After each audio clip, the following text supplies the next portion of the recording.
Swayam Prabha. Digital India. Educated India.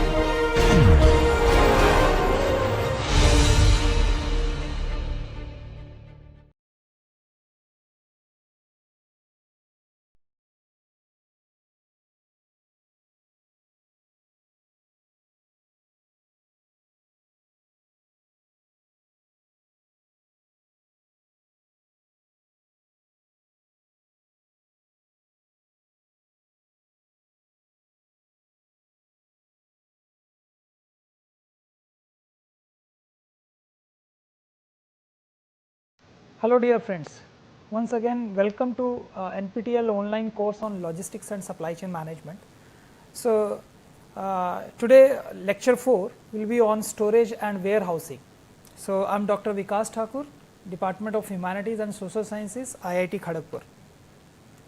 So, under this session we will try to address the various concepts of storage and warehousing, and then we will see the cross docking as one of very big opportunity and how we can utilize this opportunity, but yes, there are some challenges, and then we will discuss small case studies on storage and warehousing.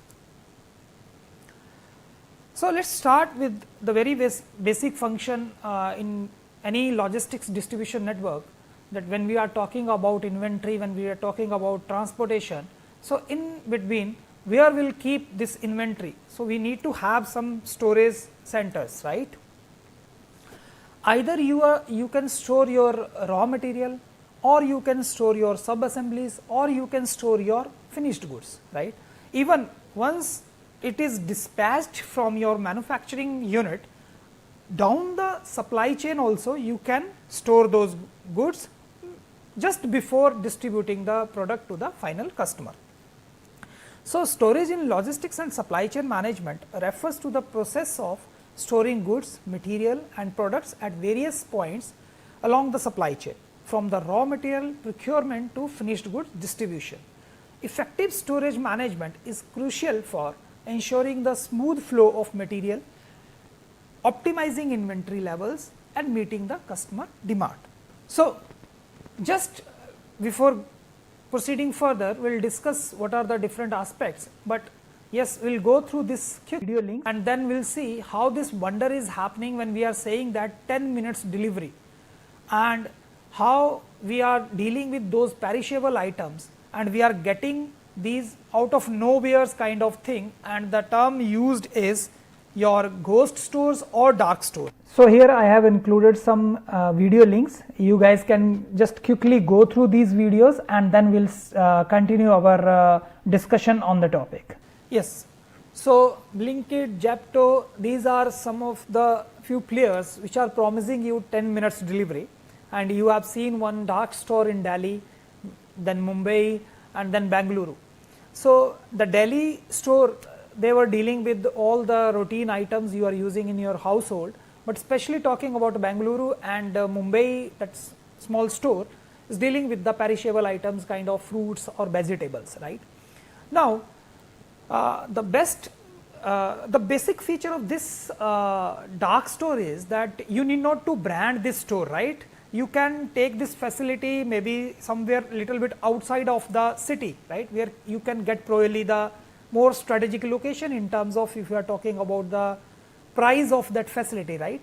So, that way we can move little bit away from the main city, and then you are recording orders through different channels, omni-channel approach can be there, and once orders are recorded, maybe in the morning orders whatever you are recording, by evening you can deliver, or whatever evening you are recording, in the night the second shift you can process those orders, and in early morning you can go for delivering the products, right.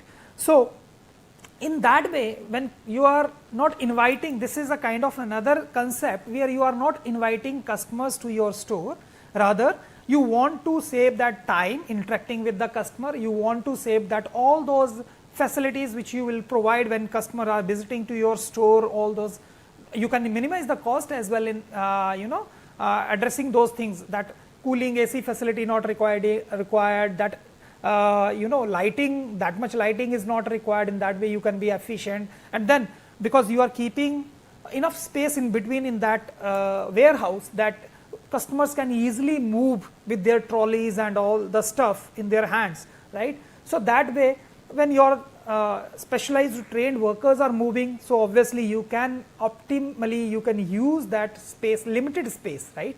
So these are some of the advantages when you are working in dark stores, right. Let's go further and we'll discuss about the storage and what are, when we are talking about storage, what are the key basic elements we are addressing. First is your, we talked about in probably in the first or second lecture that 7 R's, that through this logistic services we are targeting the right customer, right quantity, right place, right time, right price, right, and quality, variety, all those things are there. So obviously here also in storage we will try to address the customer requirements, right.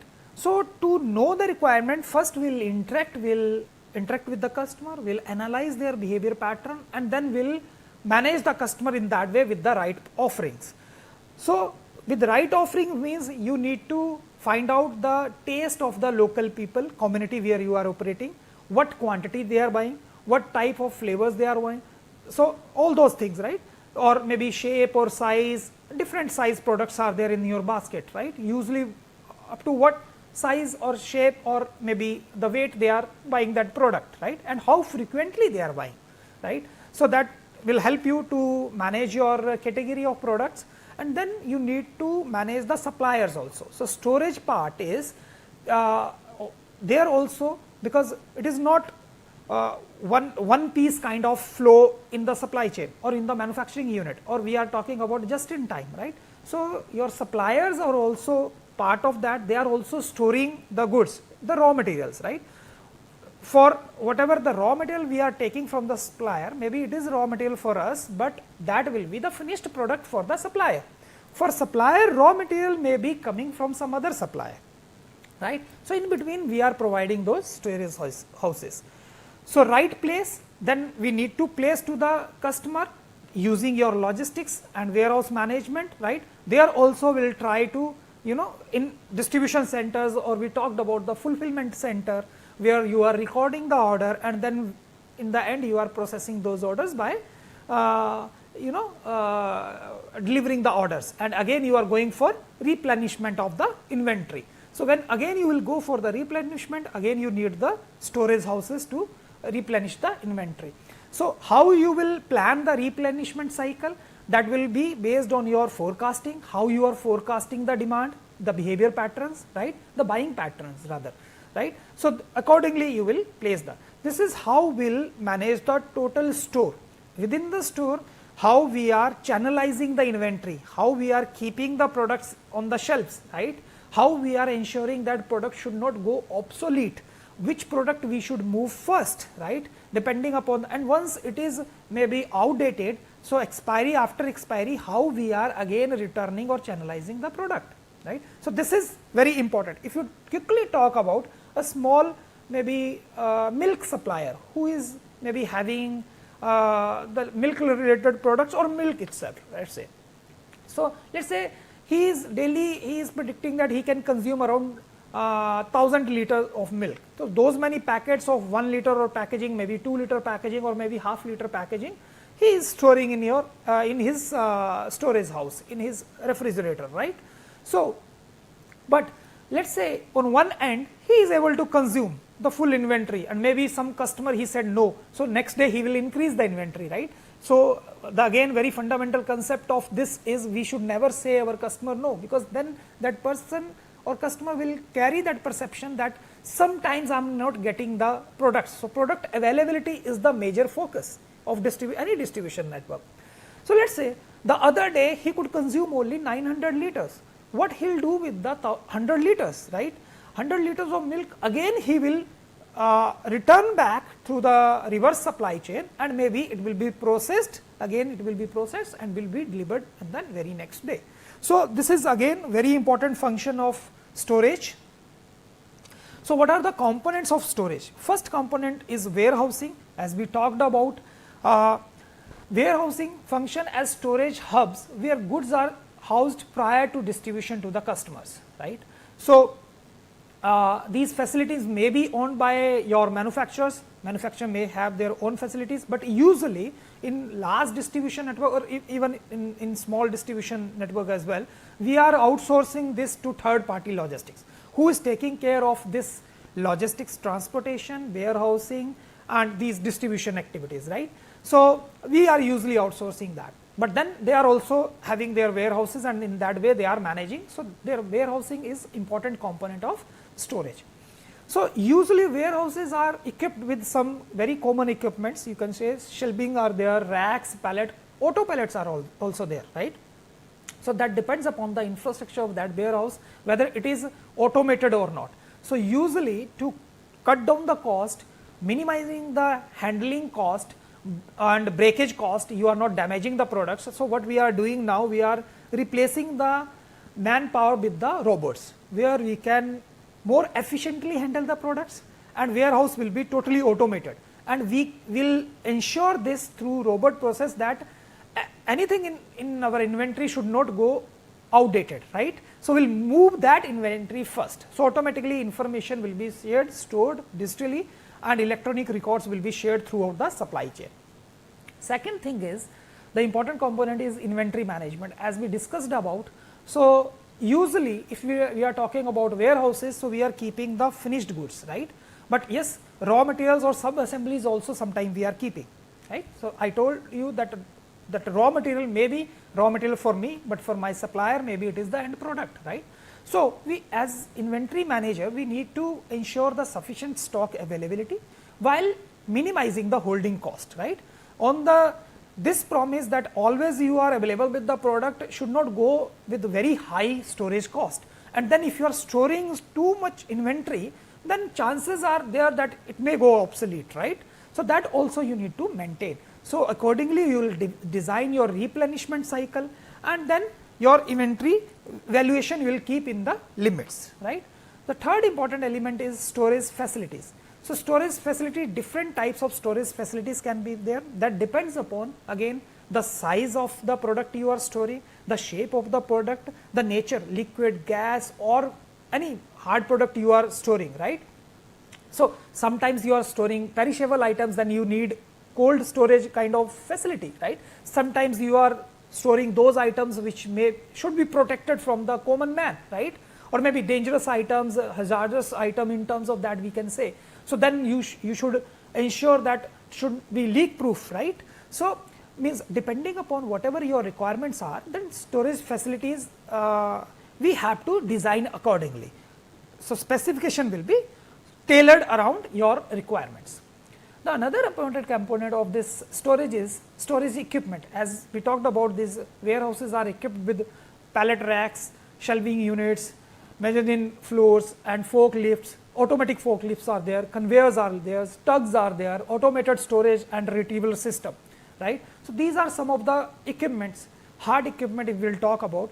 We are using softwares also, like transportation management system software is there, warehouse management system. We will talk about these softwares also, how these softwares are playing very important role when we are talking about the storage part, right. The next thing is safety and security. So, when we are talking about, like I told you about the hazardous material, if anything hazardous you are storing in your warehouse, so you should ensure that it should not be carried away by any unknown person, right. So, the access should be limited to that. Again, if you are storing, the damage and loss should not happen. What type of product, very fragile kind of items you are storing, so then in that way you need to ensure the safety. So, then you can ensure the surveillance cameras, you need to access the control systems, alarms or physical barriers, whatever you need to deploy that, so that you can ensure the safety and security of the inventory. Again, that depends upon what type of inventory you are keeping. If you are kind of military organization, okay, so you are related to defense system, their warehouses should be you know what type of that infrastructure is required and how they need to ensure the safety and security of those kind of stuff they are storing inside. Another important component is material handling, right. So, material handling is the movement of the material or goods from one location to other location, And if I will talk about material handling, is usually this term is used within an organization, within one manufacturing unit, right. So, if I am talking about one manufacturing unit, so let us say these are the assembly lines and these are the substation or workstation or all those assembly lines. So, maybe one product may be moving like this, okay. Other product may be moving after this stage, it is coming directly to this stage, then it is going to this stage maybe some stages are not required, then it is going to this stage, right. So, this way material handling is required on the production lines as well. So, even before the production line, if material is coming, you are storing it in your stores, then your production planning and control PPC is issuing the kit, production kit to the shop floor, to the production floor, right. So, accordingly what are the items required for today's production, you will be issuing the material to shop floor, right. So, during that storage also material handling is required. When your material is reaching at your factory gate, even after that the first stage is you need to ensure the quality of the incoming material. So, IQC will be handling the material based on some samples, they will check whatever their sampling plan is, then they will declare that lot is rejected or accepted. If it is rejected, again material handling is, it will be returned back to the vendor, but if it is okay, then it will be moved to store. This is again material handling. In store you will store it for maybe 5 days, 10 days or whatever safety stock that for those many days you want to maintain, right.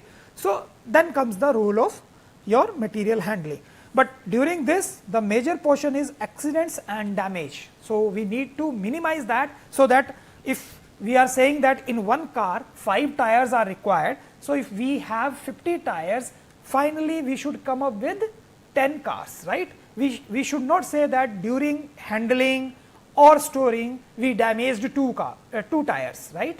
So, accordingly this is not happening, because tire is a kind of thing we can maintain it easily, but there are so many other things, right. If you are having glass, so maybe for 50 units you are storing the glass, but in the end you end up with the 45 units only, because 5 you damaged in the material handling. So, that way it is very important. So, then this is what I talked about, whether you are handling it or through your robots or you are handling physically. When it is physically done, so then there are chances we can damage that product, right. So, that is why now big houses are moving towards automating their storage centers, right. Robots are being deployed where they are handling with care and then ensuring all the quality related parameters. So, here I have included some video links. You guys can just quickly go through these videos and then we will continue our discussion on the topic. Although these tugs are being operated by manpower, but now we have robots or manless these vehicles which are moving through sensors, and then the inventory, the pallets are moving automatically from one point, you can see in the video, from one point to other point, and will go to that shelf only where you need to stack it, right.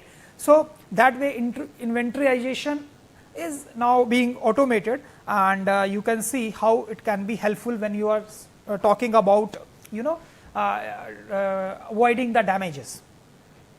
So, a warehouse is a commercial facility designed for the storage of goods, materials and products, right, function as a centralized hub.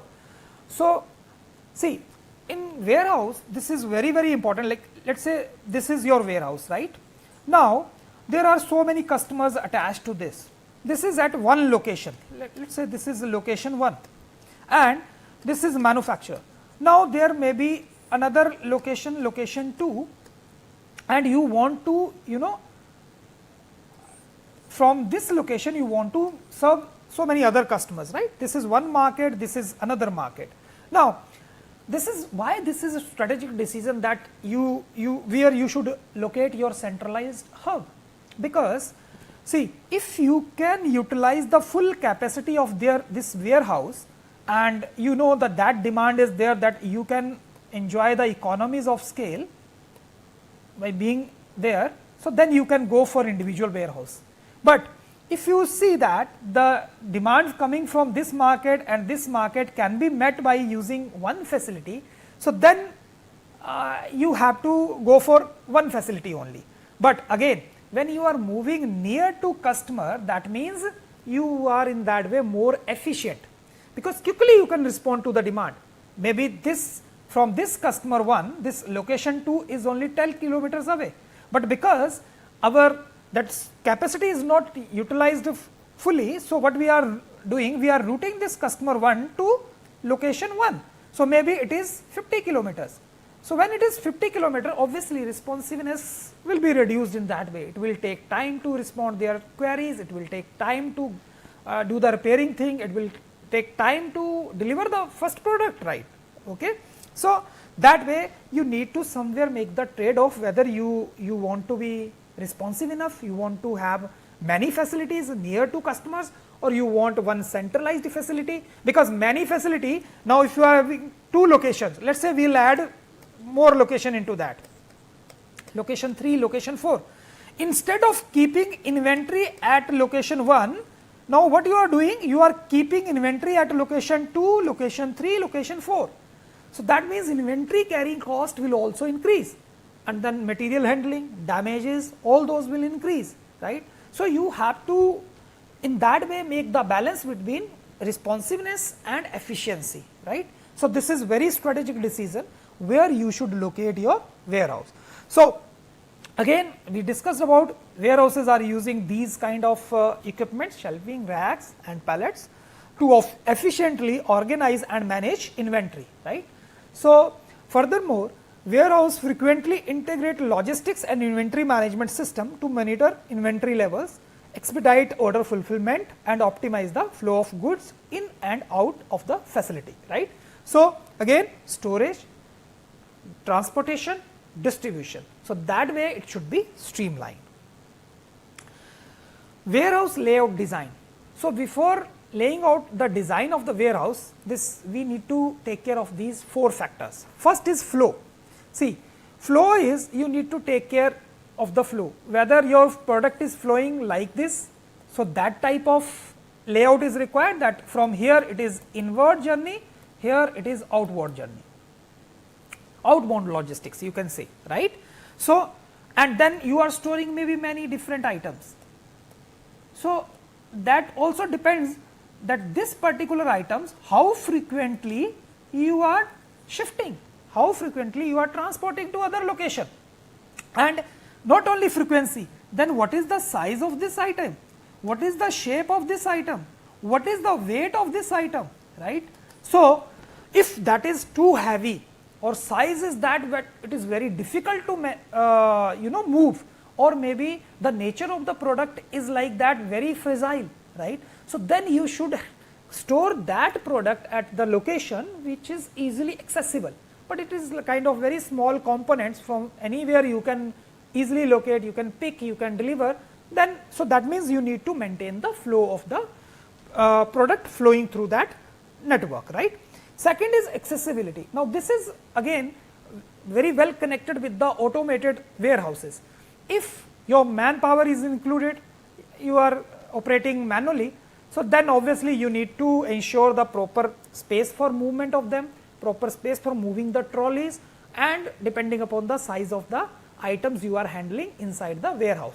But if it is handled by robots, right, or automatic forklifts are there, or those automated tugs are there, then you need not to keep that much space.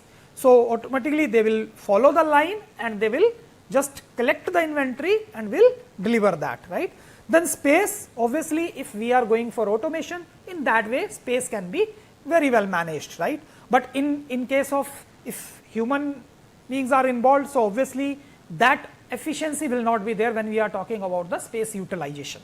Throughput rate also you need to consider how many units you are processing in interval, right. So that will decide. I talked about the frequency right here.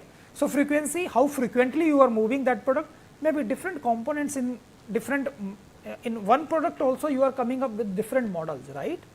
So see, if you are using, if you will talk about 4-wheeler car, so they are coming with the petrol version. With petrol version also the lowest base is there, then the next up to that level is there, then middle version is there, then top version is there, then automated version is there. So in that way 4, 5, you can see more than 4, 5, and then these 4, 5 different models are coming in all 4, 5 colors. So let us say 5 into 5, 25, then they are having if different engine capacity sometimes. So then you can keep on multiplying the things, and then if you have 50 models in one for petrol version only, then 50 models for diesel version, then 50 models for maybe CNG operated, right. So that what type of material you are using and the component size is important when you are designing the layout within the warehouse. So easily you should be able to move the products. So defining that, we have 7 steps to plan the warehouse layout, right. Either you can go, first you need to define what is the purpose of the warehouse, that means shape, size, weight, all that nature of the product you need to define. Then you need to define the warehouse diagram, what is the space available, then what are the storage requirements, right. So liquid phase or you solid phase you are using, or maybe gaseous phase you are storing, right. And then material handling equipment need. So whether you need big equipments or you can handle with the small robots one, right. Then you can map it out and you can optimize that. You need to test the traffic flow, whether there is traffic jam on the line or not, so that you need to check, and finally you will come up with the particular layout, that this is the particular. Now I have given just 3 different types of layout. U shape, on the one end you will enter and the other end you will come out. So this is most commonly used. So only thing is that space is uniformly designed. So now it's up to you how you will organize that, right. But if it is I shape is a kind of thing where you are getting the maximum space, maybe you are getting in from here, you are coming out from here, right. So high volume products you can suggest that I shape warehouse is better.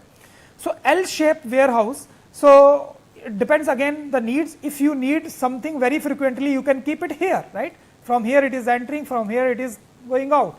So then maybe the items which you need rarely you can keep on the back side. Then again shape and size of that product you are storing and what are the requirements. So depending upon that you can follow either U shape, and that also how much land is available where you are developing your that facility, warehouse facility, right. That also plays important role. So within warehouse these are some of the elements, you can take it out. You have unloading cargo, you have loading cargo, transportation is happening from there, you are keeping the equipment here, and within this warehouse cargo you are keeping on one way. So that depends upon, this is one kind of layout, right. So there, depending upon your requirements, there can be different types of layout options. So utility of warehouses, first is product consolidation. See, we have small orders. So in warehouse what we can do, we can make it one order, and if it is going to one location, so it will go through one transportation mean only, right. So in that way we can consolidate the order. So we need not to go 4 different deliveries, will not be done, right. So instead of that we will be having one warehouse where we will consolidate those products, and because those products are to be shipped at one location only, so through one vehicle we can travel, right. So this will reduce the transportation cost and will enhance the distribution efficiency. Cross docking is something very helpful in this case, because cross docking where a kind of facility will be there where trucks are coming from different directions, and maybe we need to deliver these items, right. So maybe from factory 1, factory 2, factory 3 we have customer 1, or maybe market 1, market 2, market 3, right. So let us say from factory 1 we have demand from market 1 as well, from market 2, market 3, right. And same is the case with for your factory 2, and same is the case with your manufacturing hub 3, right. Now in this cross docking what we will do, all the shipments which are supposed to go to market 1 will combine here from all these 3 vendors or manufacturers, right. So we will combine these 3 into one, and this will go to market 1. Similarly, all the items going to market 3 we will combine here, just a small stoppage center you can say in that way, where we are not storing the products. no inventory, right? So in that way we can cut down the inventory cost, because it is just a temporary kind of stoppage center where we are redistributing the product, so that one location we should go with one type of transportation mode only, right? Second, then another utility of warehouse is value adding services. Sometimes what we are doing, many manufacturers, they are coming up with the promotional kind of activities, and where they are selling some maybe some free products with them, right? So again you need to develop one kit where you will be attaching some free products in that packaging, right? So sometimes we are doing labeling also in the warehouse, like if you talk about e-cart, Amazon, Flipkart. So in their warehouse centers they are getting the products and then they are labeling the product with their package. That is one model. Other model can be directly your seller, whosoever is registered on your website, will put your package, Amazon package on that packaging, and then will deliver that. That is also another model, right? So these value adding activities are also done when we will talk about warehousing. Seasonal storage. Warehouse will help you to fight those seasonal demands. Why? Because if there is peak season, let's say next 2 months there is no season for maybe woolen clothes because it's already summer, right?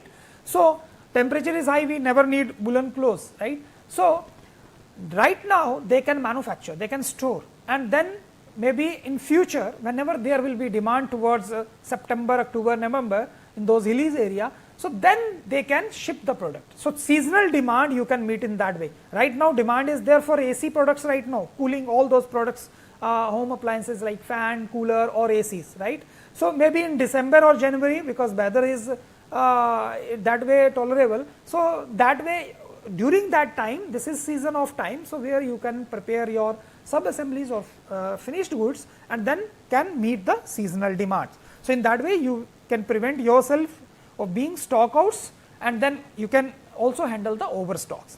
Inventory management. So already we discussed about inventory management, right? So three different types of inventory we are storing, whether you are storing raw material or you are storing sub assembly or you are storing the finished good, right? So to ensure the smooth flow in the supply chain, you need to balance the supply and demand, and that you can do only through inventory management. Strategic location, already I told you why this warehouse location is very strategic, because if you are near to the customer, then you are responsive, you can immediately meet the customer requirement. But if you are little away from the customer, then that much distance you need to cover every time whenever you are addressing the needs of the customer. So, but yes, when you have multiple warehouses, right, so that way cost will also increase, because at this you are managing now 10 different facilities instead of managing only one facility. Risk mitigation. If any disruption happens in the supply chain, you can store the buffer stock in your supply chain. If any delays is there during the transportation, any natural disaster happens, any kind of man-made disaster sometimes, right? So COVID-19 or maybe strikes, right? So farmer agitation is going on in the northern part, so maybe then that supply chain is interrupted or delayed if they are taking the alternate route which may be very longer. So somehow your supply is interrupted or delayed, right? So warehouse will help you to mitigate the risk as well.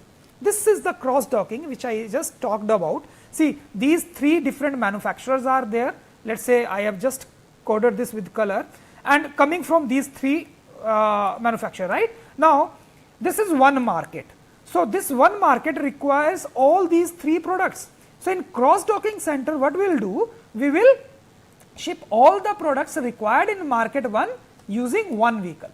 For market 2, we'll, so now what we can do is, instead of making 3 different deliveries from point 1 to point 2, now we are combining it here and making only one delivery, right?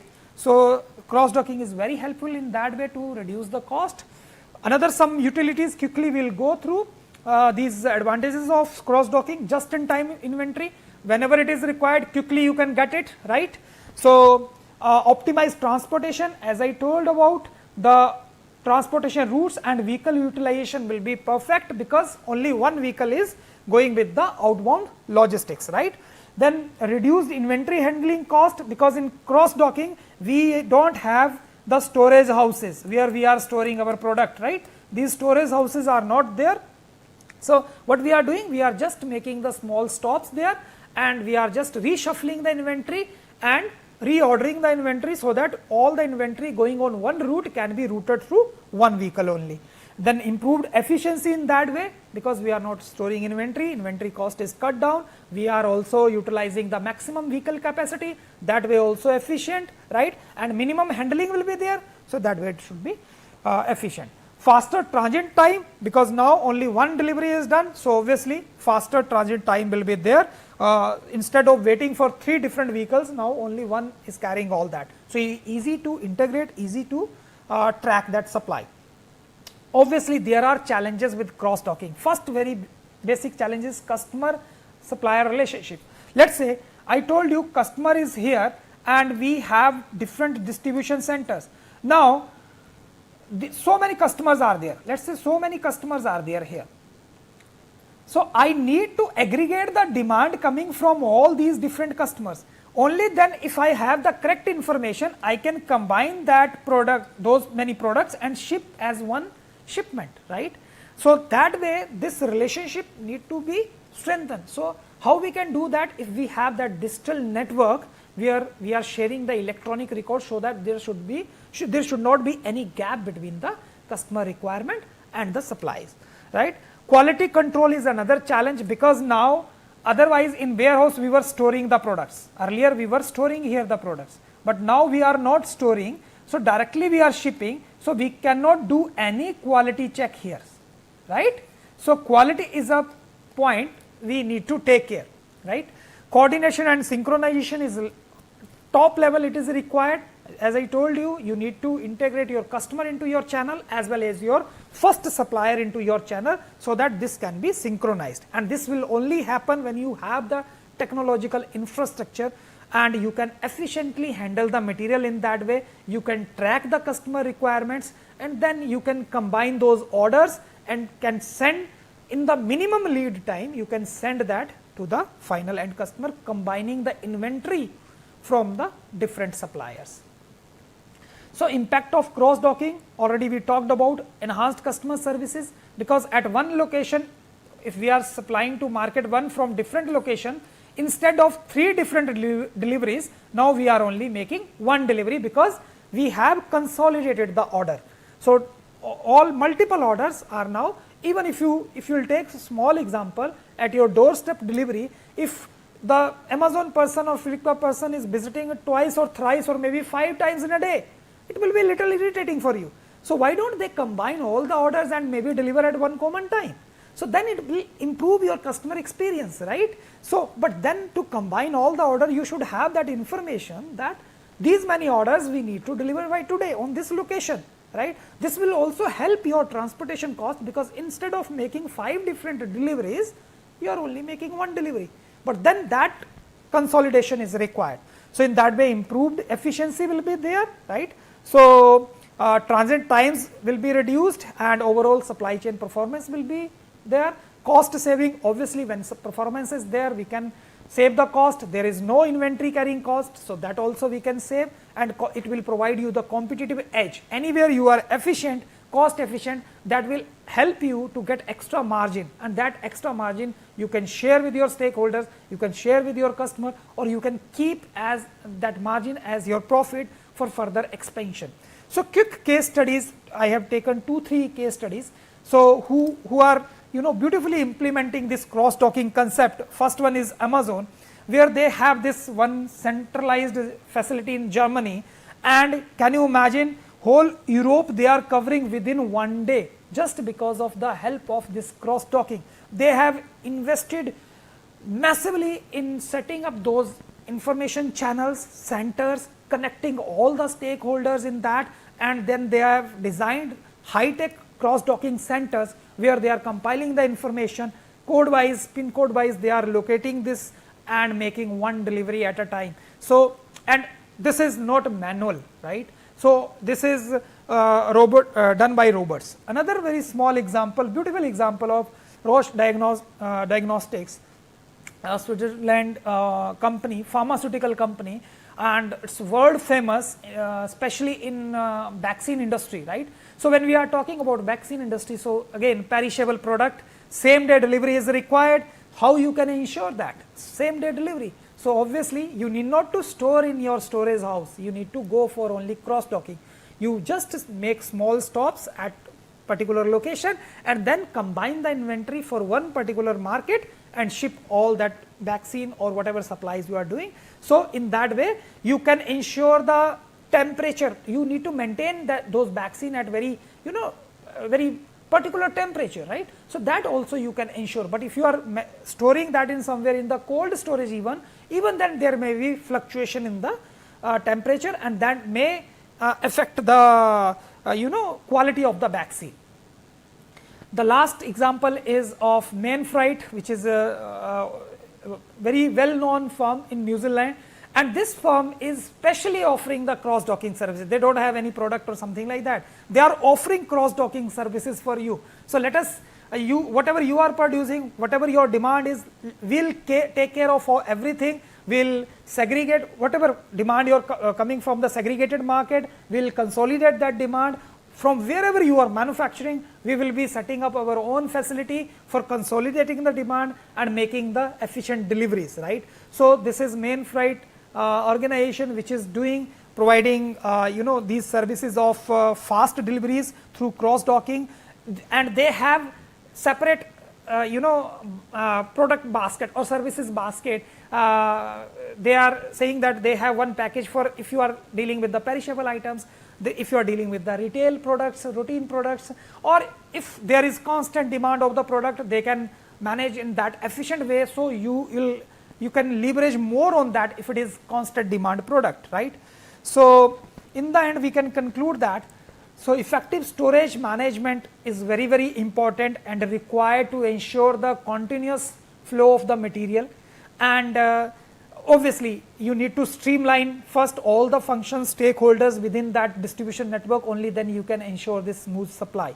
And then the very important function of warehouse, you need to store, although it is temporary storage, but yes, it is required before distributing to the final product, right, to the end customer. But what if you can do some value adding activities as we discussed, right, packaging, labeling, or maybe kitting, you can do that. But what if the constant demand is coming from one market? So you can use cross docking as one very beautiful tool to just minimize the cost and increasing your efficiency.